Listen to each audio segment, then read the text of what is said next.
Mga kapatid, ang humiliya po ngayong araw ng Lunes pong ito ay hango po sa babasahin kong ito. Mateo, Kapitulo 23, versikulo 13 hanggang 22. Tinuligsa ni Jesus ang mga tagapagturo ng kautusan at ang mga Pariseyo. Kahabag-habag kayo, mga tagapagturo ng kautusan at mga Pariseyo, mga mapagkunwari, hinahadlangan ninyo ang mga tao upang hindi sila makapasok sa kaharian ng langit. Ayaw na ninyong pumasok, hinahadlangan pa ninyo ang mga nais pumasok. Kahabag-habag kayo, mga tagapagturo ng kautusan at mga Pariseyo, mga mapagkunwari, nilalakbay ninyo ang karagatan at ginagalugad ang buong daigdig.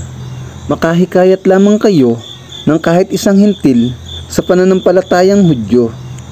Ngunit kung ito'y mahikayat, ginagawa ninyo siyang masahol pa kaysa sa inyo.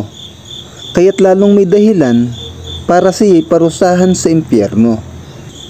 Kahabag-habag kayo, mga bulag na taga-akay, itinuturo ninyo na kung gagamitin ninyo man ang templo sa panunumpa, walang anuman ito. Ngunit kung ang gagamitin niya sa panunumpa ay ang ginto ng templo, dapat niyang tuparin ang kanyang sumpa.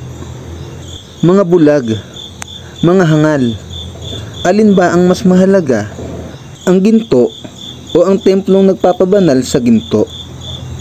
Sinasabi rin ninyo na kung gagamitin ninyo man ang dambana sa panunumpa, walang anuman ito.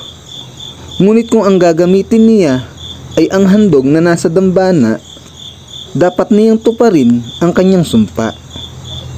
Mga bulag, alin ba ang mas mahalaga, ang handog o ang dambana na nagpapabanal sa handog?